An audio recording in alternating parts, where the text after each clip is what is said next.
ನಮಸ್ತೆ, welcome back to learning Samskritam session day 8. Kannada Sanskrit ಕಲಿಕೆಗೆ ನಿಮ್ಮೆಲ್ಲರಿಗೂ ಹಾರ್ದಿಕ ಸ್ವಾಗತ.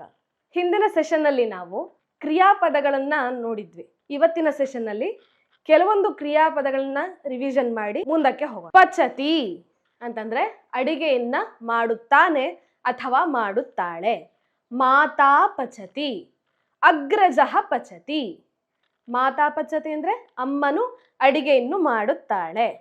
ಅಗ್ರಜಃ ಪಚತಿ, ಅಗ್ರಜಃ ಅಣ್ಣ, ಅಣ್ಣನು ಅಡಿಗೆಯನ್ನು ಮಾಡುತ್ತಾನೆ. ರೋದಿತಿ, ವರ್ಡೇನು ರೋದಿತಿ ಅಂತ ಕ್ರಿಯಾಪದ. ಅಳುತ್ತಾನೆ ಅಥವಾ ಅಳುತ್ತಾಳೆ. ಬಾಲಕಃ ರೋದಿತಿ, ಬಾಲಿಕಾ ರೋದಿತಿ. ಬಾಲಕಃ ರೋದಿತಿ, ಬಾಲಿಕಾ ರೋದಿತಿ. ಪಶ್ಯತಿ ಅಂತಂದ್ರೆ ನೋಡುತ್ತಾನೆ ಅಥವಾ ನೋಡುತ್ತಾಳೆ. ಶಿಕ್ಷಕಃ ಪಶ್ಯತಿ, ಶಿಕ್ಷಕನು ನೋಡುತ್ತಾನೆ.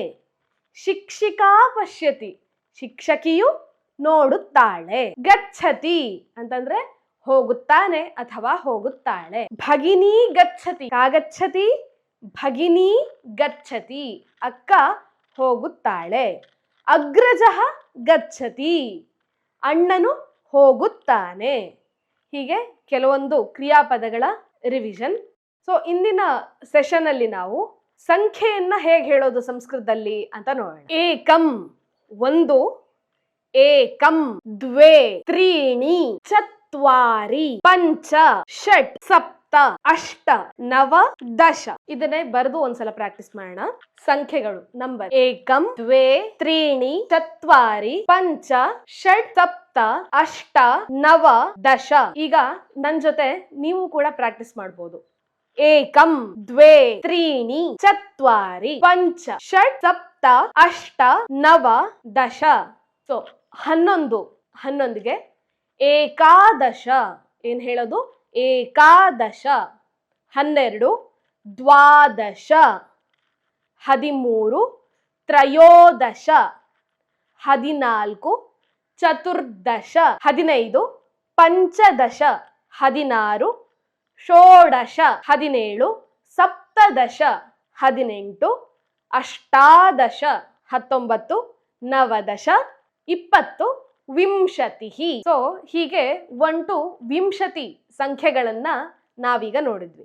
ಹಾಗೆ 10, 20, 30, 40 ಅದಕ್ಕೇನ್ ಹೇಳ್ತಾರೆ ಅಂತ ನೋಡ್ಕೊಂಡು ಹೋಗೋಣ. 10 ದಶ ಏನ್ ಹೇಳೋದು? ದಶ.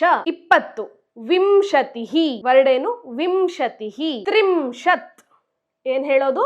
30ಗೆ ತ್ರಿಂಶತ್. ಚತ್ವಾರಿಂಶತ್, ಚತ್ವಾರಿಂಶತ್. ಪಂಚಾಶತ್, ಪಂಚಾಶತ್. ಷಷ್ಟಿಃ, ಷಷ್ಟಿಃ. ಸಪ್ತತಿಃ, ಸಪ್ತತಿಃ. ಅಶೀತಿಃ, ಅಶೀತಿಃ. ನವತಿಃ, ನವತಿಃ. 100ಗೆ ಶತಂ, 100ಕ್ಕೆ ಶತಂ. ಏಕಾದಶ 11, ದ್ವಾದಶ 12, ತ್ರಯೋದಶ 13, ಚತುರ್ದಶ 14, ಪಂಚದಶ 15, ಷೋಡಶ 16, ಸಪ್ತದಶ 17, ಅಷ್ಟಾದಶ 18, ನವದಶ 19, ವಿಂಶತಿ 20. ದಶ 10, ವಿಂಶತಿ 20, ತ್ರಿಂಶತ್ 30, ಚತ್ವಾರಿಂಶತ್ 40, ಪಂಚಾಶತ್ 50, ಷಷ್ಠಿಃ 60, ಸಪ್ತತಿಃ 70, ಅಶೀತಿಃ 80, ನವತಿಃ 90, ಶತಂ 100.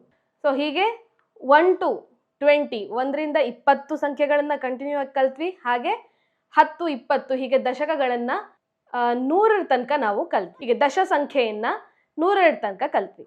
ಸೊ ಸಂಖ್ಯೆಯನ್ನ ನಾವು ಇವತ್ತು ಪ್ರಾಕ್ಟೀಸ್ ಮಾಡೋಣ. ಮುಂದಿನ ಸೆಷನ್ ನಲ್ಲಿ ನಾವು ಇದೇ ಸಂಖ್ಯೆಯ ಆಧಾರದ ಮೇಲೆ ಸಮಯವನ್ನ ಹೇಗ್ ನೋಡೋದು ಅಂತ ಕಲೀಲಿಕ್ಕಿದೆ.